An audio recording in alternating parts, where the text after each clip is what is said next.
And welcome back to Doctor Who Literature, the final season. I am Jason, and I am joined by a guest that I had originally planned to be on this show about 18 months ago, but my hiatus got in the way. So we're joined now by Dave Rennie from the Kettle and Some String podcast. Dave, finally happy to have you on the show. It's great to be here. Thanks for having me on, Jason.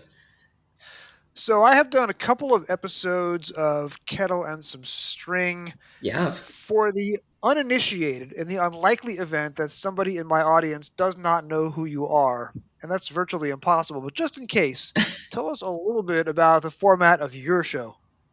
Well, Killing Some String is just was my sort of way of trying to do a deep dive on every Doctor Who story. So I'm doing it in a random order. So I used the randomizer, which a dear mutual friend Nathan Bottomley created over in Australia, and I do a block usually about 10 or 20 pence how I feel.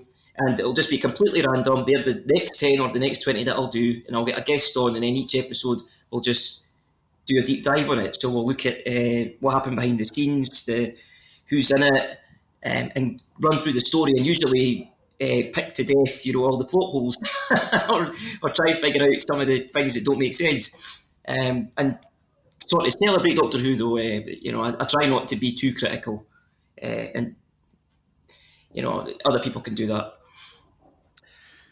It is fairly easy to, as the expression goes, shoot fish in a barrel, especially if you're dealing with a 40 or 50-year-old story that you've seen one time too many, and all the plot holes have been well dissected Yes. in other Doctor Who media over the past several decades. Yeah, for example, like one of my favourite recordings was the King's Demons, and I'm not a big fan of the King's Demons. And yeah, it was just me and Cy Hart really just trying to figure out for 2 hours what on earth are they doing making this, or what was that all about? What was Anthony Ainley supposed to be doing? Was he supposed to be in disguise or not? You see, had I been your guest for that episode, I would have come with my keyboard and I would have performed King John's song, which I actually performed on another podcast, also named for an obscure bit of Doctor Who dialogue several years ago. Which begs the question, where does the name of your show come from? It comes from a quote from the mini episode Time Crash, the one that had David Tennant and Peter Davison returning. And yeah, I just was looking for an obscure sort of title, and then bingo, I just thought of it and thought, yeah, I'm going to do that. I did have a different one that I completely forget now what it was, but I found out that somebody had already taken it. So it wasn't my first choice. What was your first choice out of curiosity? Yeah, I really can't remember, to be honest. I think it was something, was it maybe a teaspoon in an open mind or something? It's something like that. But I think it's a literature site. It was kind of obligatory during the pandemic to name your Doctor Who podcast after a comical bit of Doctor Who dialogue. So when I first pitched this show in the summer of 2021, and when I recorded my initial batch of 6 episodes, only one of which I have seen fit to actually release, I originally called the show after one of my favorite lines from The Mask of Mandragora. Oh, And I cannot do credit to Tom Baker imitating Norman Jones, but the title of the show would have been I Wouldn't Even Say No to a Salami Sandwich. it had to be that quote, didn't it? However, when I realized that I wasn't very happy with the format and I decided that I was going to go tackle the Target novelizations instead, that title fell away. And I still have 5 unreleased episodes on my hard drive, and I may at some point reformat them and include them as extras on this show. But I think Doctor Who Literature is a title that's much easier to say week in and week out, so I don't have to do the same Norman Jones impression over and over and over again. Well, thankfully, I don't do an impression of David Tennant. I just do the quote from the episode. They can do it for me. One advantage that you have over David Tennant, though, is that you are using your native Scottish accent, and David Tennant was cosplaying in RP to play Doctor Who. He was, yeah, which is a shame because obviously Mr. Capaldi came along later on and could use his own accent. It is fascinating, though, if you listen to the initial batch of 10th Doctor New Series Adventures audiobooks, at least one of which was narrated by David Tennant, he records the book in his native accent, but he switches to his Doctor accent whenever he's reading the Tenth Doctor's dialogue. Yeah, that's true. I think I've got them on my somewhere on my phone's hard drive or something.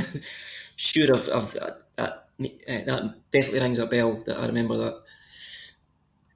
My other question about your show is, what is your opening song? I have not been able to place it, and when I enter the lyrics on Google, I don't get much intelligence.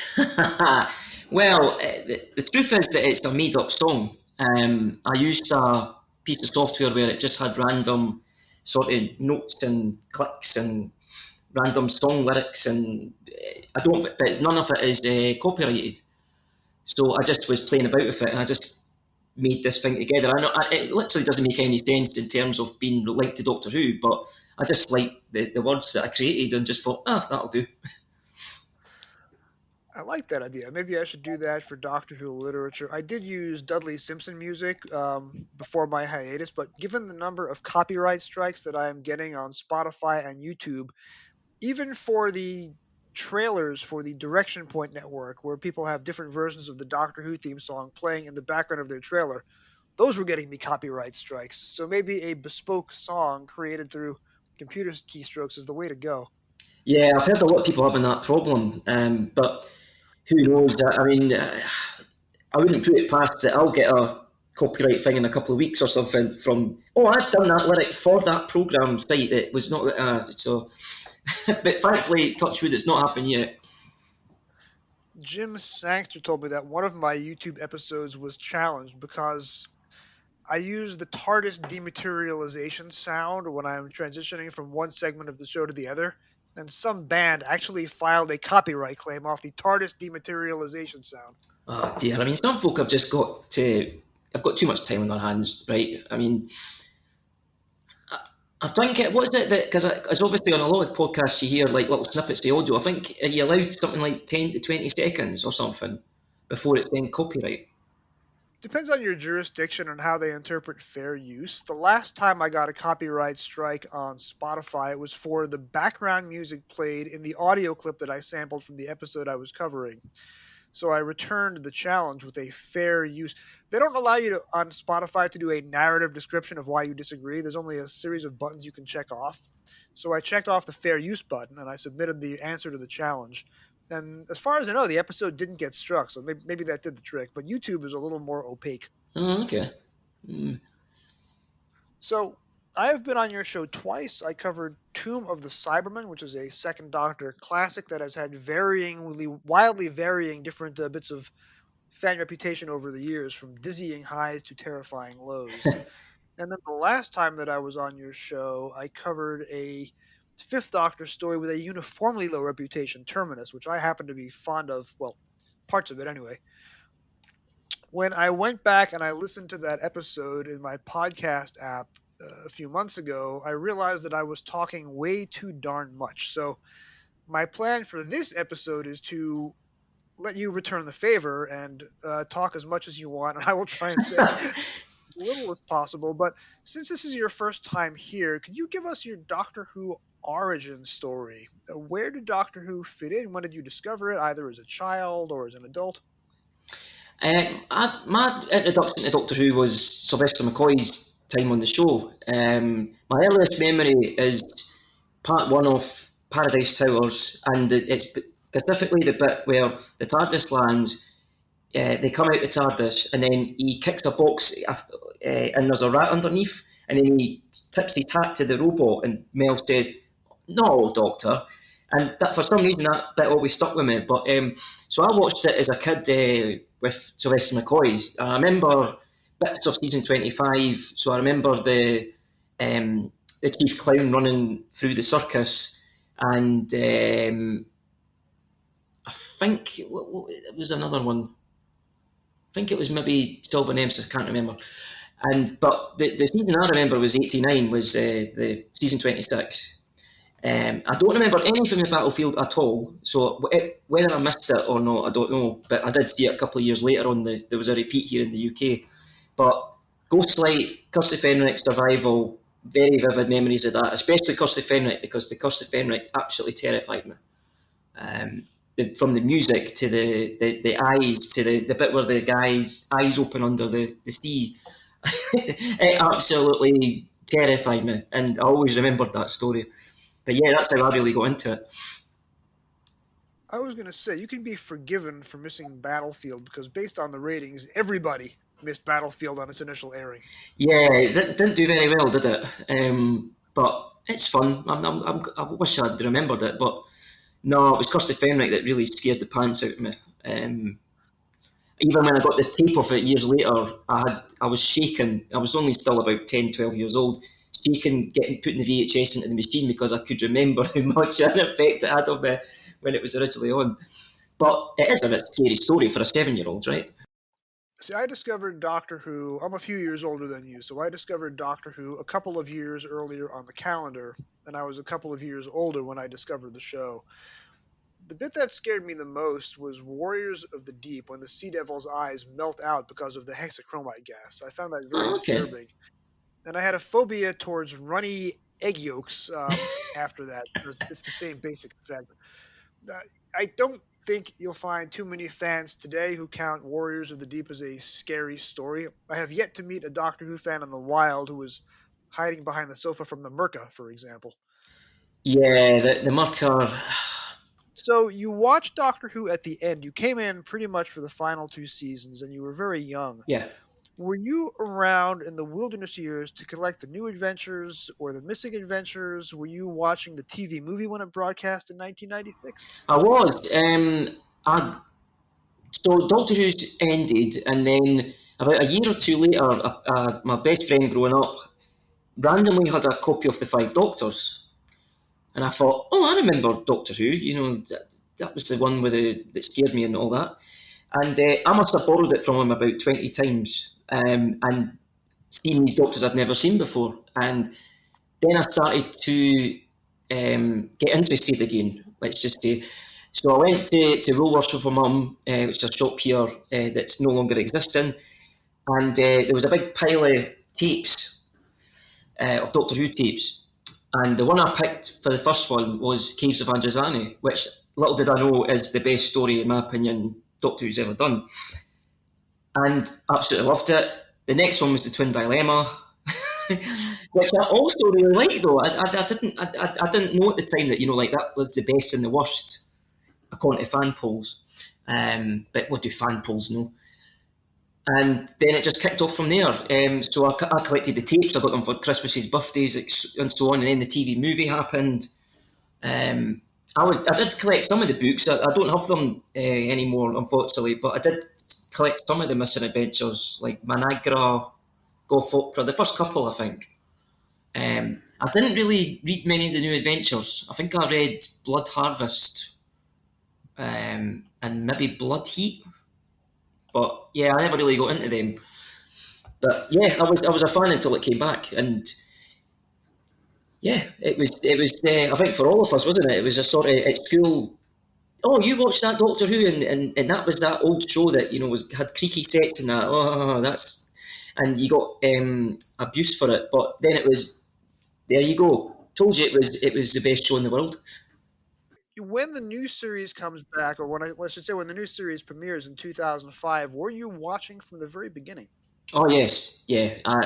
The first episode, Rose, I was supposed to be going out, and I had this mad idea of I'll just watch it in the morning. But I was ready to go out to go to my friend's house, and I thought I can't not watch it on the premiere. So I ended up sitting down and watching the whole thing. And my initial reaction was I wasn't sure because being a classic fan and having grown up with the classic stuff, I thought, is this too different? Does this work? I enjoyed it, but I had my reservations. And then when I saw the second episode, I thought, yeah, we're all right. But he knows what he's doing. Because the end of the world was just, a great episode. What I loved about End of the World, what kept me on my seat, the edge of my seat in 2005, is that it was the first time that I was watching a Doctor Who story in 20 years without already knowing how it ended. Yeah, Because Rose obviously is a remake or a remount of Spearhead from Space, so there's not too many surprises in the resolution. And then every other episode back to 1985, I had already read about in the L'Officier program guide. So, end of the world, I'm legitimately excited to know how this is going to end. Because usually when I watch Doctor Who, it's a story I've watched many times before, and there's no longer any surprises. And that emotional high carried me through for several years of the new series before my enthusiasm waned. One of the things that I love about your show is that whereas I am classic series only, you cover both series Hmm. as they come up in the randomizer, and you attack classic series stories and new series stories with equal enthusiasm, which is an aspect that I really enjoy. Although when I come on your show, I pretty much insist on classic series only, which is where I can be at my most positive and my most effusive. No, that's fine. I mean, there's other people that feel the opposite, that like the new series because that's what they grew up with, and they would, they prefer doing a new series one. And that's fine. It seems when everyone talks about new series now. I mean, I just said it again, but like we're talking about a series that's now 20 years old. It is really bizarre, but that's the way that it's said, right? We've got the classic and we've got the new. Um, don't know what's going to happen if it goes on hiatus for a while and then it comes back again. We're going to have the what do we call it then? But It's also an aspect of getting older. The years go by faster the older you get. So watching Doctor Who on PBS between 1984 and 1990 seemed like it took 30 years, whereas watching the new series as a grown-up between 2005 and 2026 feels like it's taken 5 years. yeah, it's just flew by, isn't it? It's amazing how it's been on for 20 years. It's quite unbelievable. So, talking about this week's book, Attack of the Cybermen, since I pitched you on this 18 months ago, I've forgotten the chain of events that led you to picking this story. When would you first have seen Attack of the Cybermen? Was it on a VHS? Was it on a DVD? Was it on streaming? I think the first time I saw this one was on UK Gold, which was like a satellite channel here in the UK because my granddad had cable television, but my parents didn't. So what I used to do is when I found out that he had cable television, I would want to go to his house on the Sunday because they had the omnibus of a story on the Sunday. So I would go and I'd usually take a tape and record it. So I think the first time I saw this one was I recorded it and watched it when it was on UK Gold. So that would have been, I don't know, about 93, 94 time. Um, Was that before or after your first unfortunate encounter with the twin dilemma? that would be after that. That'd be after that. So, you were already familiar with the Sixth Doctor and Perry at that point. Yeah, I mean, the Twin Dilemma gets a bad rap, but I actually really like it. I don't know whether it's because of my nostalgia of it was one of the first ones I got on tape or what, but I don't think it's as bad as everyone makes out. I think looking at it with a critical eye, and I'm sure I'll probably say the same thing when it comes out the randomizer on my podcast. It is a mad idea to have the Doctor that violent. But in a strange way, it's a very bold move that they did in '85 to do that. To make the the thing that doesn't make sense more to me isn't so much perhaps that he strangled Perry, it's the fact that he's still really horrible for the rest of the next series. If they had done it as a one off, perhaps they could have got away with it a bit more than they did. But I think what it shows is, like Peter Capaldi in Series 8, I don't think the Doctor being unlikable works. I don't think, because people are just going to go, why on earth am I going to watch this show if this guy's, you know. Colin Baker is a great actor, and I love him as the Doctor, but he's so much better for me in the big finish in season 23, where it's just softer. He's just such a nice guy to be around. Whereas in season 22 and in this story, there is some times where you think, Perry, just leave. Hmm. See, I came into the show with season 20 and it was airing 5 nights a week, so it was only about 6 or 7, no, it was about 2 months between my initial viewing of Time Fly Part 1 until Caves of Androzani Part 4. Caves of Androzani finishes airing on my PBS in early February 1985. Season 21 has finished in the UK, but season 22 has not yet started airing. So as soon as Caves of Androzani Part 4 finished on a Friday night, we cycle around the following Monday to Robot Part 1. Oh, And it took them 11 months doing 5 nights a week to get through the entirety of the Colin Baker era. But Colin Baker in his first, sorry, Tom Baker, I should say, in his first 3 seasons, starting with Ark in Space, which is the first episode produced as part of season 12, Robot having been done in season 11, Hmm. the same time as Planet of the Spiders. His proper beginning is Ark in Space, and then going all the way through Talons of Wang Chiang. The Fourth Doctor also has a very harsh, callous streak, although it is leavened with a lot of bits of whimsy. And Tom Baker has this amazing ability to do 180-degree mood swings, often in the middle of a sentence, if not in the middle of a word. I think when Tom Baker does his rather harsh bits of callousness, there's examples of that in Planet of Evil and in Seeds of Doom, among many others. Yes. He gets away with it because at other times he's very, very bouncy and funny and off the wall. Whereas with Peter Capaldi and especially with Colin Baker, you were not getting that. Colin Baker was just turning the jerkiness up to 11 for the entirety of his first season. So I would have first seen Attack of the Cybermen on November 23rd, 1985. It had been a year since I started watching, and I knew at that point it was the anniversary. And PBS had just started showing season 22 in movie format, one Sunday night per month. So the last Sunday of the month, they were showing the new Colin Bakers, and the rest of the time they were cycling through the new Hartnell and Troughton PBS packages. So I saw Attack of the Cybermen when I had just turned 12 years old, and I really enjoyed it. It wasn't until I got older that I fell very much out of love with the story. I thought it was just too violent and too dark. And then I've eventually come full circle, and I have some fondness for it. I would have gotten Target novelization about the time that it came out, so I would have read it in the late 1980s, if not early 1990. When would you first have read The Target, the Eric Sayward novelization? Really, 18 months ago when you asked me to do, I'd never read it before. I'd never read this one. So yeah, I read it 18 months ago, and then just recently, obviously, when I knew we were going to record, so I revisited it because I couldn't remember much about it, to be honest. But yeah, Attack of the Cybermen is not one of my. I'll be honest up front. It's not one of my favourite stories. It's just it's very macho Doctor Who, with Eric Sayward's obviously let loose, and it leaves a bit of a bad taste in my mouth, to be honest. Having watched the story many times over a period of 40 years now, I've had different opinions on it. I think, a little more fond of the story than you, but one of the things I think is that the novelization tells a very different story than the TV episode. So these are production notes that I'm sure you know already, but I'll just read them out.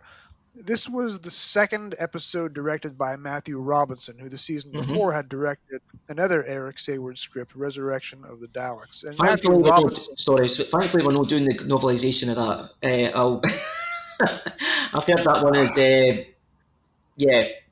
Well, I'm sure somebody will do it for your podcast. there have been 5 or 6 times over the period of my Doctor Who fandom where something the show does gives me such a crisis of faith that I regret everything, and I regret years of fandom. One of those moments was watching the VHS of Downtime. One of Oh, those moments was reading the final Target novelization, The Paradise of Death, which is going to be the last episode of this series. And another one of those crisis moments was reading the Eric Sayward novelization of Resurrection of the Daleks, a story that I really, really enjoy for multiple reasons. And the novelization was clearly written by somebody who hates Resurrection of the Daleks, and I just found it unbearably smug with a stupid, stupid ending revelation that is laughing in the face of the audience, if not throwing slushies in the face of the audience. I really, really had a visceral dislike of it. This book, for me, what are some key differences? And I'm going to try and let you do as much of the talking. What are some key differences between Attack of the Cybermen as Matthew Robinson directed it on TV with double speed? And getting back to production notes, there's a lot of scenes in the episode that were written as padding. So, for example, all the scenes with Stratton and Bates and all the scenes with the cyber controller in part one were padding added on at the last minute. yeah. Um, The novelization, I suspect, is drawn from Eric Sayward's initial submitted script before it went through production changes. Walk us through that. Walk us through what the book does differently from the TV. There was a couple of things I noticed. The first one is that, like all the good novelizations, it sort of adds layers to the characters.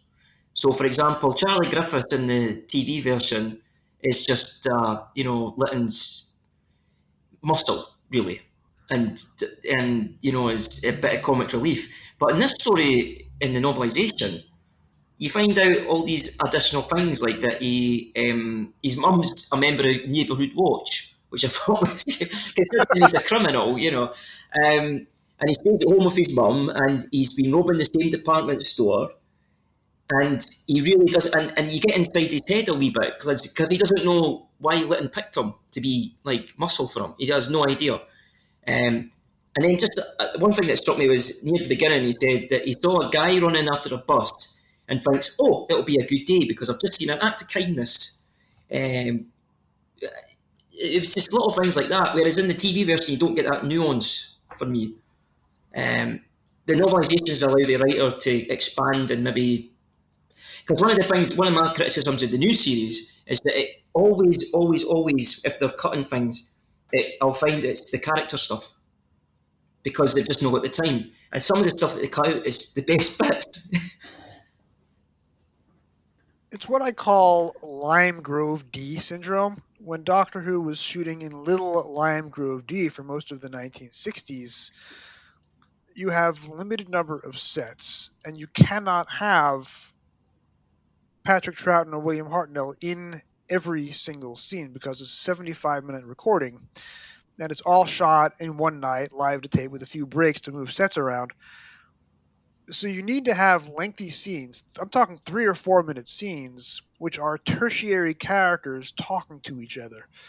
And this is why I think people incorrectly say, oh, that story was 2 episodes too long. It was just the way the show had to be made in the 1960s. You needed those long, static dialogue passages between secondary or tertiary characters so that the extras could change so that the regulars could change costumes or get across the studio to another set, or so the other cameras could rearrange. While camera 1 is on these 2 random actors, cameras 2, 3, and 4 are repositioning. The way Doctor Who is made now, rehearse, record, there's no need for any of that. You can have the Doctor in every single scene if you want because the episode is not being recorded in a single 75-minute time block. Yeah. But for me, growing up watching old Doctor Who, the DNA of the show as it had to be made back then is the DNA of Doctor Who in my head now, and I find it hard adjusting to the more modern format. And I like those secondary and tertiary characters. I like that you have, for example, Hubert Reese shows up in the War Games, and then he shows up several years later in Seeds of Doom. 2 very different stories playing 2 very different characters, but he's got a very recognizable face. I like the fact that Michael Sheard appears regularly between seasons 3 and seasons 25. You don't really get that vibe in the new series. You have actors who have played different characters in different stories, like Vinette Robinson, for example, but you don't have this repertory of character actors playing 5 different characters in 5 different stories across 3 different decades. Yeah, I agree. Like, for example, I did Marco Polo recently, and that was a joy to revisit because there's loads of characters like that who, if it was made today, wouldn't be in the story that you see. They would have absolutely cut them out. Like is it the Visor or the Visor? I'm butchering the name. Kubla Khan's court, and then there's the people at the way station, the traders, and I mean, there's that guy who just goes, "Oh, you've run away," and all that. Brilliantly played. I mean, obviously, it's problematic now because of they've made them up as Asian characters, and that's a totally different thing. But yeah, I mean, these sort of characters just enrich the story, but there's no time for them now. It's just boom, boom, boom, boom, boom. We've got to get on with the story. Yeah. Yeah, it's just the characters. It's the characters for the classic series, and in this novelisation, you just the big bit I was talking about was at the beginning. So in the TV version, you just see them drop in the car, Litton gets in, and then all right, we're going to rob a bank, and okay, and there's a policeman undercover. But in the book, he gets a chance to expand on that. Like, you find out that the police can't trace Litton on Interpol, and they're thinking, who is this guy? I mean, he's just appeared off the radar. And that he stole a laser beam part to make the distress signal, which is because one thing I found confusing in the TV version was this. It took me ages to figure out that Litton was the one that had caused the distress signal that the doctor was trying to find, but it was bouncing about London. For some reason, it took me ages to figure that out, but just maybe stupid when it comes to some things like that. But in the book, he was able to. These guys became more than just thugs. Don't get me wrong, they're still criminals. I mean, but you found out that Joe Payne is Coffin Nail Joe. Right. And then he there's an injury to Charlie's because he wears too tight boots. So there's a big bit in the book about before they go into the sewer and Litton's checking out the equipment or so on, and they're having to put all the stuff on and they're having laughs with each other and playing games with each other and so on. It just makes them a bit more real. When I watched Attack of the Cybermen as a random DVD pull off my shelf a couple of years before the pandemic, I decided I was going to sit there with a pencil and paper and I was going to chart each scene, because I had a theory about the reason the story didn't work is because the storytelling was so cynical. Each scene, no scene in Attack of the Cybermen on TV lasts for more than 45 to 60 seconds. And Yeah. part one, which is 45 minutes, it alternates back and forth between the heist and the Doctor and Perry. And then part two, which is also 45 minutes, alternates between the Doctor and Perry, and then various bits of the cyber tombs on Tellus. The heist stuff is honestly the best part of the story. And when you're watching it in that regard, charting each scene, the heist stuff just sizzles. And then, of course, one by one, each of the characters disappears in order of acting ability. And Terry Malloy, no longer playing Davros, is really good in a live action part. He makes it all the way Yeah.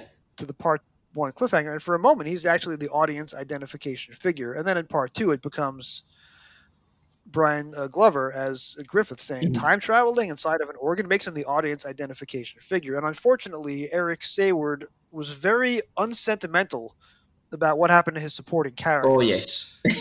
Oh, yes. But how do you handle the death of Griffith on television versus the death of Griffith in the book? Because they're very different entities. Yeah, I think I can't remember the act. It's Brian Glover, isn't it?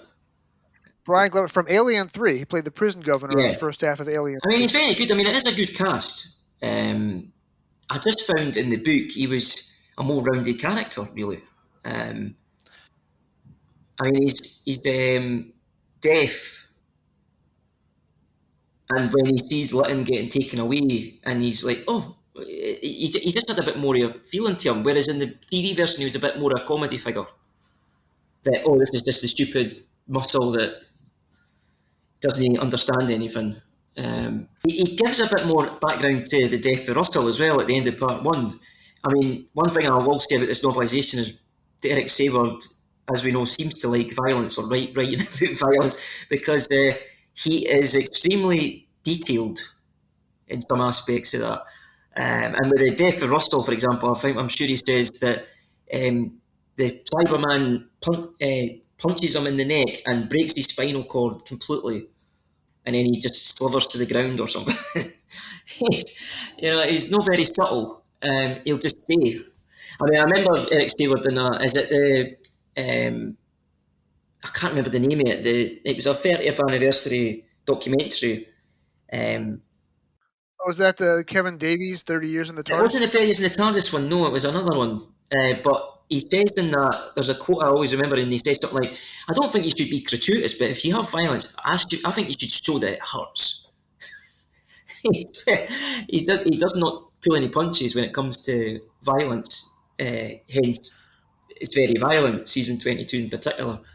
But yeah, he describes how his spinal column is punched, and then the Black Cyberman, the mysterious Black Cyberman. Do we ever find out what that Black Cyberman was about? And he's quoting saying, Joe goes across the tunnel and he slithers down it like dirty water, smashing his spinal cord. Hmm. Yeah, and then there's another one later on where he describes somebody's head lolling at an extreme and unnatural angle, his face broken in expression of perpetual agony. Yeah, he's not just saying he's dead, you know? Classic Doctor Who was also unsentimental about killing off its guest characters. Lest we forget, in the very first story, the very first character to die on screen is somebody's grandmother. Yes.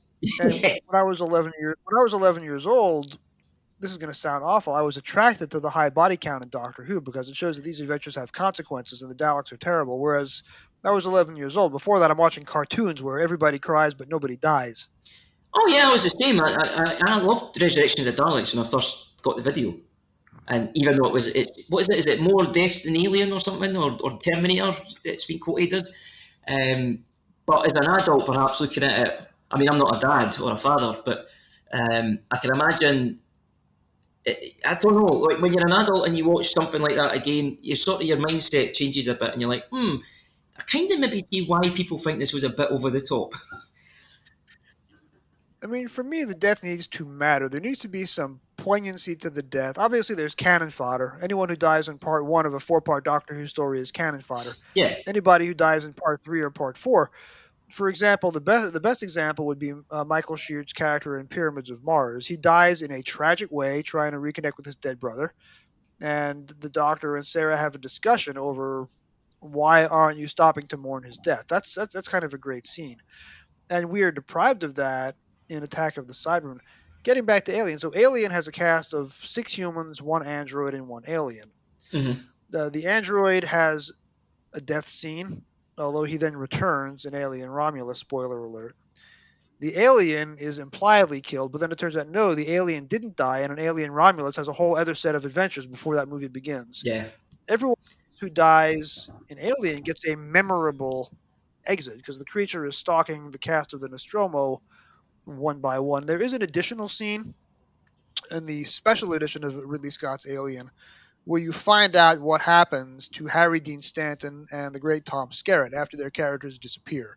Because in the theatrical cut, they disappear, they're implied dead, you never see them again. Whereas in the special edition, Yeah. you find out they're stacked into the aliens' larder and they're both undergoing horrific fates, which I think Ripley puts a stop to. But even though Alien is very violent, each death is vivid and memorable and tragic in its own way. If you do a good dramatic death scene, it engages the audience. And I think some TV shows like The Walking Dead have become addicted to that, and they just start killing off everybody, which doesn't work either. And I think Attack of the Cybermen, the TV episode, is a little too much like The Walking Dead. If you're going to kill off every single person you care about, what's the point of going on? At least in the book, there's a little more of an effort to make the deaths stick in your head. And in the case of Griffith, they actually feel sorry for the poor schlub. Yeah. I think you're right in that Doctor Who has to have death because there's consequences to this. Is a guy that or woman or person that's going about righting wrongs, fighting evil. So people are going to get hurt en route when that happens. You can't. I don't agree with the Stephen Moffat idea of let's not kill anybody Right, right. because that's the complete opposite. Then it's all right. Well, why should we care then about Clara dying for the fifth time? Because we know she's not dead. Sorry, I'm once again. Clara Oswald is not my favourite companion, as probably everyone who knows me knows. So I'm not going to go down that rabbit hole again. But yeah, but I just think that with Eric Stewart, he just takes it too far. I mean, we all love starting off a Doctor Who story. Somebody gets killed in the first scene, sort of sets up. Oh God, right? Okay, this monster's bad, right? But Eric Stewart just kills everybody. I mean, Resurrection of the Daleks is literally a charnel house. It's just complete extermination. Daleks are on acid, just going about exterminating everybody, which is fine. But yeah, it's like, can some people not just survive and we can have a story? In defense of Resurrection of the Daleks, which I like better than this, the death scenes in Resurrection are suitably ironic. Colonel Archer dies. His last words are, "Gentlemen, you saved my life." I like that. Yeah, is that who's the guy that gets killed and it looks like he's having like he's in complete perpetual torture. He goes, ah! It's like, Yes, some of the deaths in Resident of the Daleks are fantastic. Just to watch the actors just completely go over the top. Whereas but the guy in part one who's exposed to the Daleks' poison gas and starts melting away on camera. That is horrific. You're going to remember that. that is really horrible. That, but It's horrible, but it's memorable. And the other one at the end, when Lytton kills the last of his surviving comrades, he goes, "They're dying, and so are you." I mean, that's a memorable death scene. Attack of the Cybermen, I don't think handles it quite as well as Resurrection does. I just think that Eric Steward's version of Doctor Who is just. I think I said at the beginning that I find it macho. I mean, I like an action movie like anyone else. I like Arnold Schwarzenegger action movie and all the rest of it. But I just don't think it suits Doctor Who. I just think it's no. I just don't think it quite works. His version of it, but horses for courses. Some people love it. That's fine. I mean, I love the two Doctors, even though it's very violent as well. There's he just decides to oh, how are we going to get rid of this cannibal that's chasing us? Oh, I'll just chloroform him and make a comedy jibe. Huh. you know. But on the other hand, there's loads of humour in that. It's deliciously funny. It's Robert Holmes' script. This doesn't have that for me. It's just very right. Okay, we're going to be Cybermen. We're going to convert people, and we're just going to be very macho. I found the book a better experience, really. I mean, I don't hate Attack of the Cybermen, but it's just not, it's not my cup of tea. But there's some very strange sort of bits in it. Like there was one bit where it's when Russell obviously finds the Doctor and Perry in the sewer, and then the Cyberman appears, and then randomly he just falls asleep. I Hmm. don't know if you remember that, but he just sort of in a panic. I don't know whether it's that he passed out but it's implied that he's just sort of fell asleep. Like, oh, okay. Um, a Cyberman's in the sewer and I would fall asleep, but and he likes to talk about regeneration quite a bit, does Eric Saward, doesn't he? And that also is a theme in his novelization of Twin Dilemma, which comes out several years before this novelization, but in story order, they come back to back. He talks about Lindos. That also comes from the Twin Dilemma novelization. I can't I can't remember if he explains really what a Lindo is. I can't quite recall what. In Twin Dilemma, it is a hormone that triggers at the moment of Oh regeneration. yeah, And Twin Dilemma has a whole chapter explaining how regenerations can go wrong. We're coming towards the end of the desired length for my interview segments. Again, trying to keep the episode under 90 minutes now that I'm back from hiatus. Anything else, Dave, in your notes about Attack of the Cybermen? The smudge tries to climb my keyboard. Anything else we haven't talked about in your notes? yeah. I mean, I found it interesting that he added a bit in about the Perry being steered to stay with him, which isn't really tackled in the TV version. You see her at the beginning, of course, saying, "Are you sure you're not doing too much because you've recently regenerated?" And he just sort of says, "Oh, I'm full of vigor." Ah. But he makes it more of a thing in the book and pretty much says Perry is scared to stay, and is actually at the end saying that she doesn't know if she wants to stay. That would be a callback to the Twin Dilemma. Yeah, because from her perspective, obviously, she was with this rather, pleasant guy, and now suddenly he's became this really bombastic, out of control at times. Yes, he's had a complete personality transplant, hasn't he? So she would be sort of, and he strangled her. So That's yeah, right. you would be thinking, why is she just there with him? Um, I liked how the policeman was explained that they communicate telepathically. Because in the TV version, you just think, oh, it's these two guys that are just walking down the road, but I never even thought of that's what they were doing. Which reminds me, we haven't talked about the Cryons. If memory serves me right, they were originally scripted as male characters and they were made female for the television production as a means of adding some variety to the cast because we already had all men all the time in part one. My understanding is the novelization is dedicated to, and I quote, The splendor of the indigenous peoples of the Americas. Eric Sayward had the idea that the Cryons were meant to resemble the Native Americans, who are trampled under by imperialist colonizers, and their culture is subsumed, which is kind of what happens to the Cryons in this story. The tombs are built over the Cryon city, and the Cryons are kept in second class citizenship to the extent they're allowed to survive at all. Absolutely none of that comes No, across on television. I think the book tries to make it a little more obvious. Did that work for you? I agree. I never got that at all in the TV version. Um, the Cryons are an interesting species in Doctor Who. I mean, the realisation of them on TV is not the greatest, as we know. The masks are the best fitting, but they do have this sort of lyrical sort of hand movement thing going on. I mean, at one point in the book, it says that Frost danced for joy when Griffiths agreed to help them. So they seem to be a bit more emotional, or show a bit more in the novel. Another thing in the book that interested me was that Cybermen being described.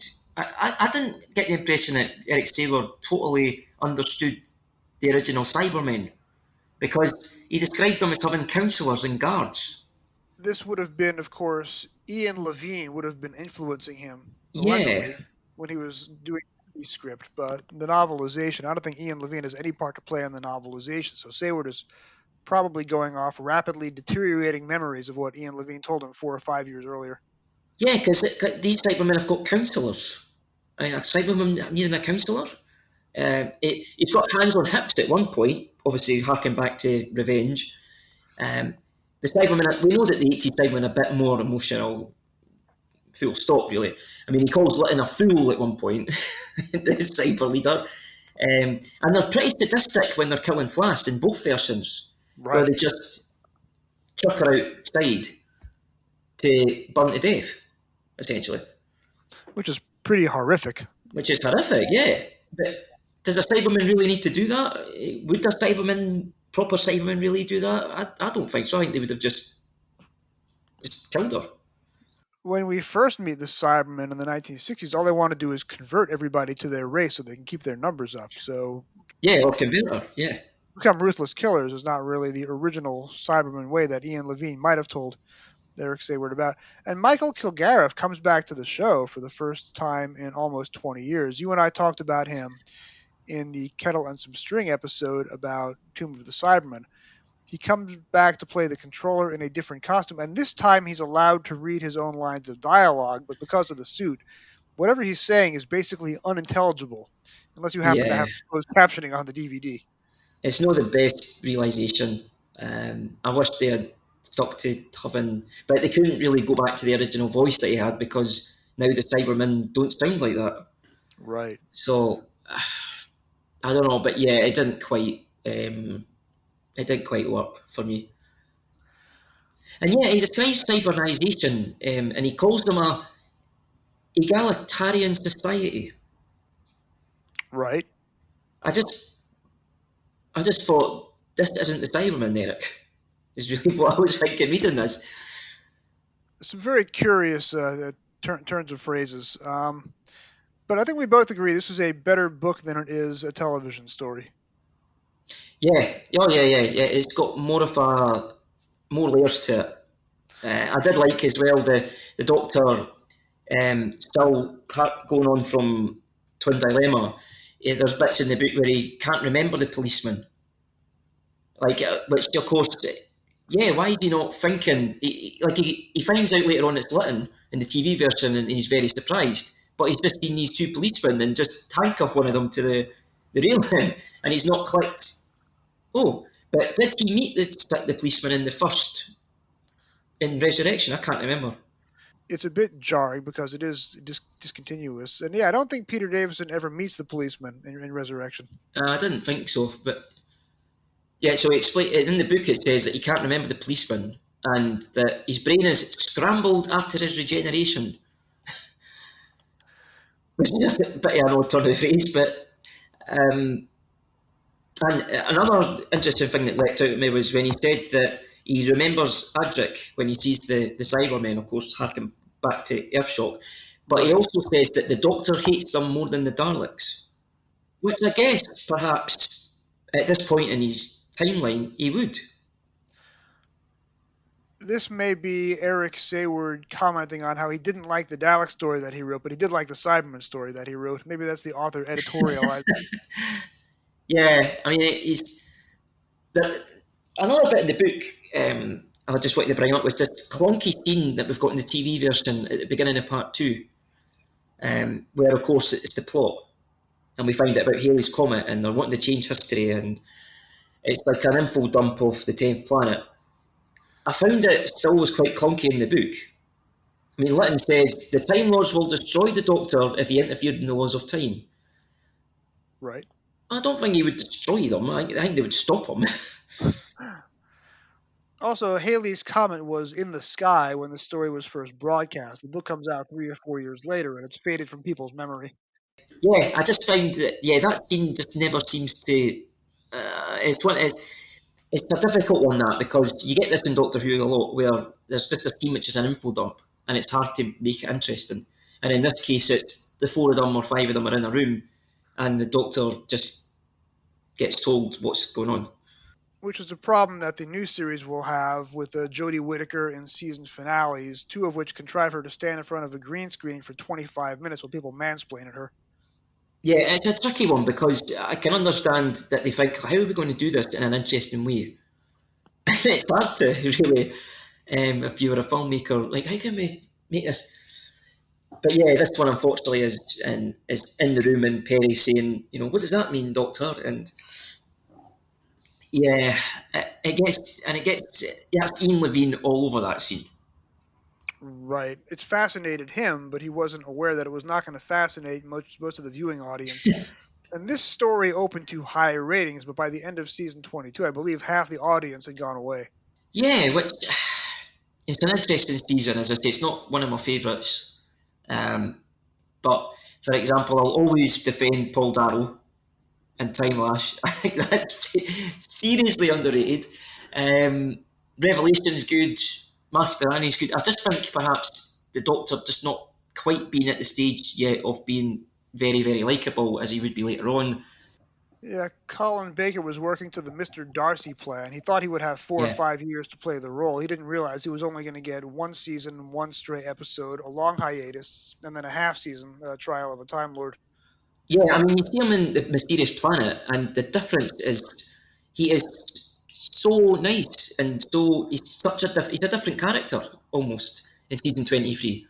He's still got the sharpness and he's got moments of his brashness, but it's just softened. And then in Big Finish, he's brilliant. There's a reason why he's regarded as the best Big Finish Doctor because uh, it, he was able to develop the character that he never got the chance to do on the And Big TV. Finish has now been putting out Doctor Who audio plays for as long as the classic series ran, 26 Yeah, years. He has got a lot more time than Colin Baker got in the 1980s. yeah, he's still doing them now. Yeah. All right, Dave, I'm going to wrap this up. Thanks very much for joining us this week. Where can we find you online? I can be found on Blue Sky at Chemivores, capital R Us. My podcast is A Kettle and Some String, which you can find on all the platforms and like Spotify, etc., etc. Yeah, that's where you can find me. And I understand that you may be visiting my fair hometown, New York, in a few months.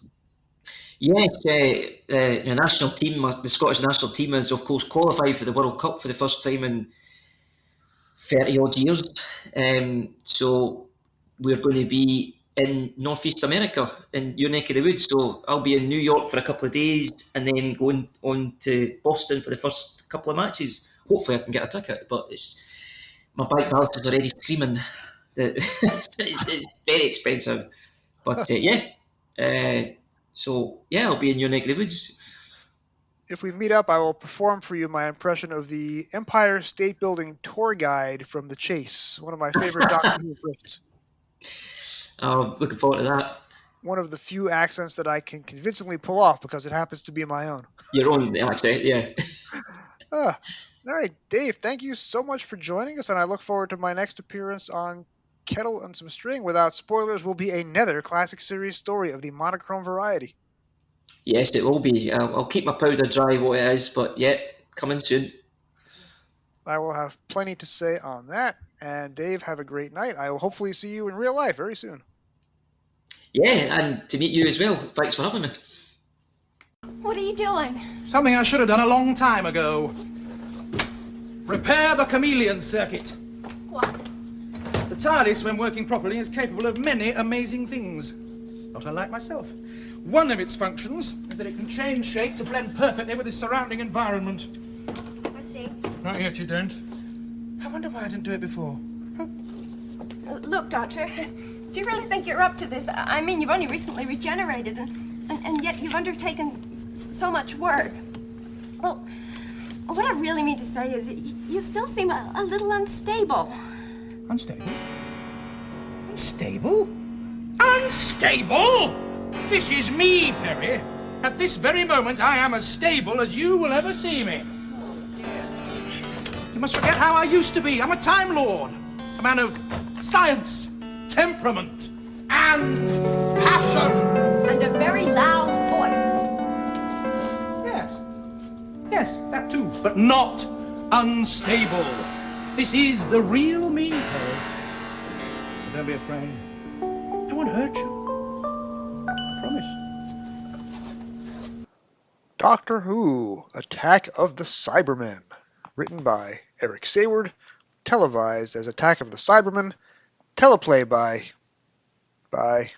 Okay, this is going to be a long one. We begin with Jerry Davis, who was commissioned to write Genesis of the Cybermen, but whose submission was unfairly laughed off the table. The next story outline is credited to Paula Woolsey, who was Eric Sayward's girlfriend, which has to be one of the least enviable job descriptions of all time. For years it was thought that Woolsey was merely the name Sayward put on the outline to make it seem like he was commissioning himself, but I think it was James Couray Smith who pointed out in his Psychic Paper blog, late of Substack, that the Woolsey outline really does appear to have been Woolsey's. On the DVD making of featurette, however, the authorship of the story becomes a measuring contest between Sayward and Ian Levine. Levine was JNT's unpaid fandom continuity advisor, and all the continuity bits in the story may well have been Levine's memories, informing Woolsey's outline. Or maybe it was Sayward's outline. Levine claims the entire story idea was hid, while Sayward takes his own credit. Meanwhile, the story ended up going out under a pseudonym. Wikipedia says that Jerry Davis was upset that he was not invited to revise his own pitch, but the simple fact is that the book is 100% Eric Sayward, and read on and we'll find out if that is a good thing. Screen credit to Paula Moore. Televised January 1985. Paperback release date April 20th, 1989. Target book number 137. Cover artist Colin Howard. A diamond raid in modern-day London. A secret base hidden deep in the heart of the city's sewer system. A cold and desolate planet light years from Earth. And a daring plan to alter the entire course of interplanetary history. On 20th century Earth, it appears that the Doctor's old enemy, Lytton, has allied himself with the ruthless Cybermen. The Cybermen have devised a scheme which, if successful, could completely destroy the web of time and bring the human race to its knees. When the cyber planet of Mondas was destroyed in 1986, the Cybermen were forced to retreat to the planet Telos. Now they have journeyed back in time to prevent the destruction of their home world, and for Mondas to survive, the Earth must die. In terms of quality, the novelization of Attack of the Cybermen falls somewhere in between Sayward's two previous efforts. The Visitation, episode 70 of this podcast with Mark McManus, and The Twin Dilemma, episode 103 with Graham Burke. It lacks the serious, grim, but eloquent prose of The Visitation, but also lacks the self-indulgent mockery of The Twin Dilemma. The first sentence, quote, "outside the rain rained," seems to portend 140 unreadable pages, but good humor quickly emerges, with a surprising warmth towards the de facto lead character, Griffiths, who is well played on TV by Brian Glover. Quote, "Charles Windsor Griffiths had been named after the Queen's eldest son. There, the similarity ended. Charlie is a kindly but inept criminal, whose mom won't let him leave the house on a rainy day without a jacket and scarf, or umbrella. Charlie has an honor code, and a solicitous decency towards his local merchants, he's a good-hearted thief who just happens to be allergic to nylon stocking masks. The book structure is more accessible than TV. The first 10% or so introduces the Diamond Heist team before we get to the televised material. The opening deaths of the sewer workers are not included. All the Diamond Heist scenes from Part 1 are put together in the first 2 chapters, so there's none of the dizzying intercutting given us by director Matthew Robinson on TV. Payne's death is more meaningful, and Lytton actually confesses his subterfuge to Griffiths as the two are captured by the Cybermen. All this before we meet the Doctor and Perry in Chapter 3. Part 1 on TV contains a lot of padding, but all those scenes with Stratton and Bates and the barely intelligible cyber controller do not appear in the book. Telos and its characters are not introduced until the Part 2 material, as originally scripted.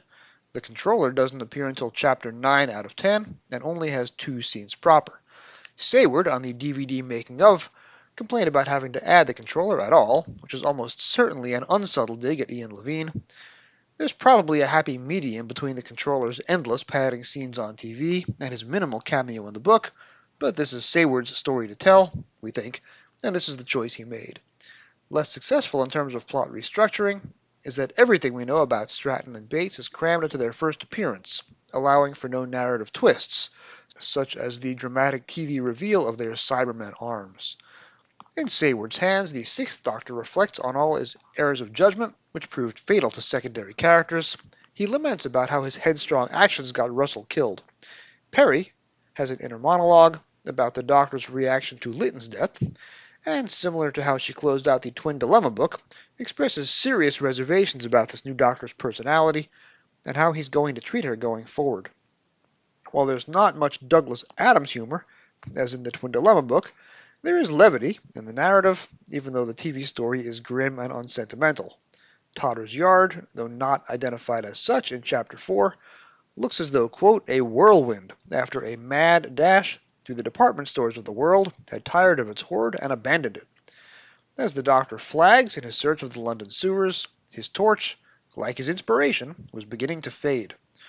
Russell feels foolish, being asked to creep up on a musical instrument, the pipe organ TARDIS. The book eases up on the continuity fest, which, along with the regrouping of scenes by character, gives the book a pleasingly simple narrative flow. Now, there are goofs. The Doctor recognizes Lytton's 2 silent policemen, who, as Dave pointed out, he didn't meet in their previous story. But the Cybermen are introduced with encyclopedic detail, and not continuity. We learn for the first time in a Cybermen novelization how their command hierarchy works, and how the cybernization process works, which we did not get in Jerry Davis's own Tomb of the Cybermen.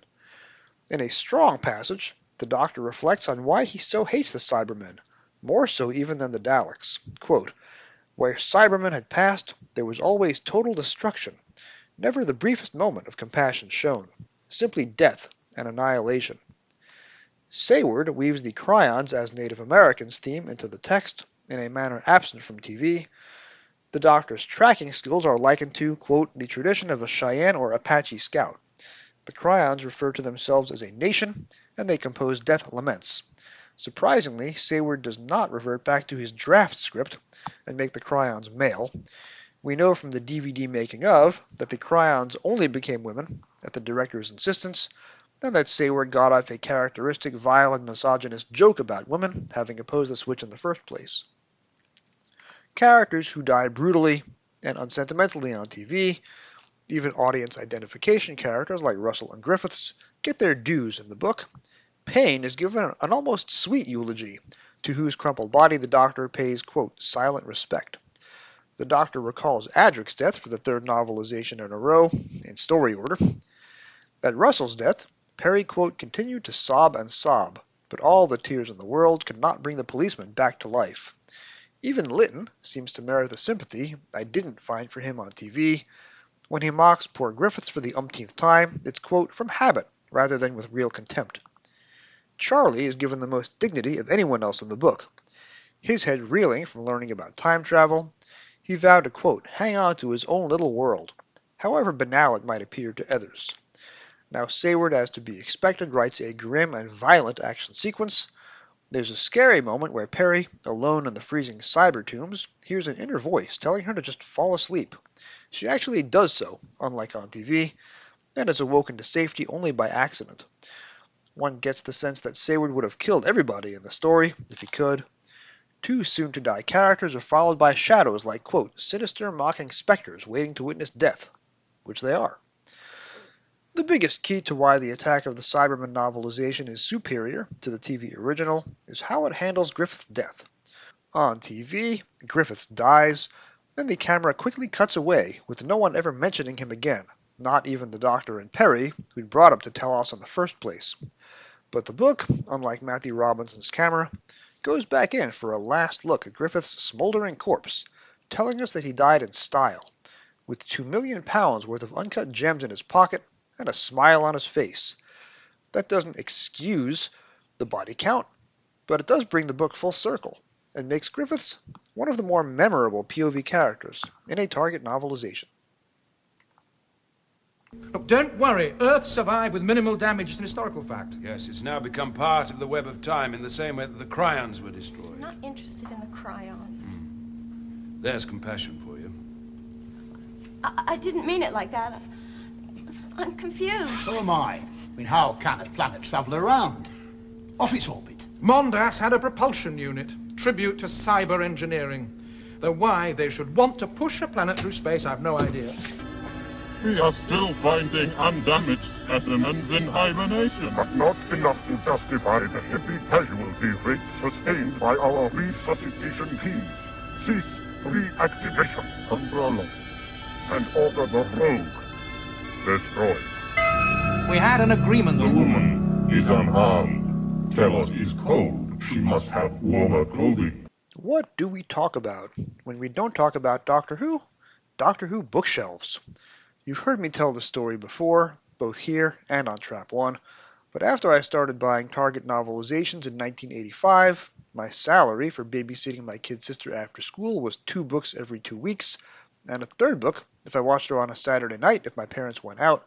I had dreams about being in bookstores and looking at the Doctor Who shelves and finding tons of books, both real and imaginary, and trying to buy as many as I could hold in my hands, though as happens in these dreams, books would vanish from my hands, and I'd wake up clenching my fists. These dreams continued for the life of the Target run, and then were replaced by the New Adventures, etc., etc. The closest equivalent to those dreams I have today is finding my previously unknown storage spaces containing all the Doctor Who and other non-Who content that my mother-in-law accidentally purged from her garage when she was moving a few years ago, leaving me to have to rebuild the entire NA library from scratch. These dreams had analogs in reality. For years, you could reliably find targets on American bookshelves, and then the NAs and MAs, then the EDAs and the PDAs, and the NSAs. From about 2011 onward, Barnes & Noble reliably had tons of Doctor Who merchandise, sometimes full table displays. Somewhere on my external hard drive is a video of my kid in 2013 squeezing a plush Dalek on a Barnes & Noble table and laughing when it shouted "Exterminate." After a while, I lost interest in the kind of DW merch that Barnes & Noble and other US bookstores would sell, glossy non-fiction reference books based on the new series, or reprints of titles I already owned. But at least it was comforting to know it was always there. By late 2025, however, I discovered a disturbing trend. Forbidden Planet, NYC, which often reliably had a half shelf of DW titles in their relatively small Books TV tie-in section, nothing. Nada. Barnes & Noble? Zip. Zero. Zilch. Gornished, mid-gornished, as my grandmothers used to say. Doctor Who's place in the American pop culture firmament had been kept aloft for over 40 years, first thanks to fanboys like me, buying the Targets and the various Virgin Publishing titles and the BBC Books output. From 2011 onwards, with Matt Smith fans making the show white hot up until about 45 seconds after he regenerated into Peter Capaldi, the bookstores kept ordering DW titles. But as the show is barely a going concern on TV at this point, less than 60 new episodes broadcast between December 2017 and the present, at some point American bookstore buyers said, "Doctor Who?" What I did find during my last trip to the Barnes & Noble sci-fi section was a different novelization. Well, that really excited me. It's Alien 3, the unproduced first draft screenplay by William Gibson, a novel by Hugo Award-winning author Pat Cadigan. Now this is exciting. We can discuss whether Alien 3, the theatrical cut, or the assembly cut, or the grudgingly David Fincher authorized DVD box set cut is a good movie, and whether or not Paul McGann's character makes any sense if you're not watching the assembly cut. But the Gibson screenplay, which follows on directly from the end of James Cameron's Aliens, and features characters who were killed off during the opening titles of Alien 3, has been a holy grail for fans of the Alien series. For me, the prospect of reading this novelization is more exciting than watching most of the 2 hours of fan service that was Alien Romulus. I will miss the Alien 3 character portrayed by Attack of the Cybermen's Brian Glover, though. I'm assuming his character was not part of the Gibson draft. What I'd like to do is devote the rest of this editorial to reviewing this novelization of an apocryphal movie. I really would, but my schedule hasn't yet allowed it, so watch this space.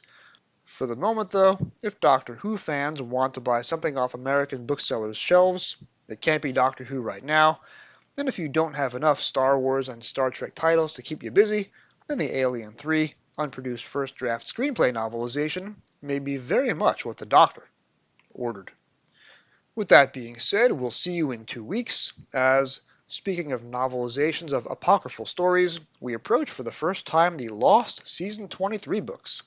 There are 3 of those in total, and I have not read any of them in years, but let's hope that Graham Williams' adaptation of The Nightmare Fair is not, in fact, a nightmare. Thank you for joining me on Doctor Who Literature. The executive producer is David Barsky. Each episode is produced by Jim Sangster and yours truly. This week's episode was written and edited by me. Our logo was designed, our music is arranged, and our YouTube channel is run by Jim Sangster. Special thanks to my special guest, Dave Rennie, of A Kettle and Some String.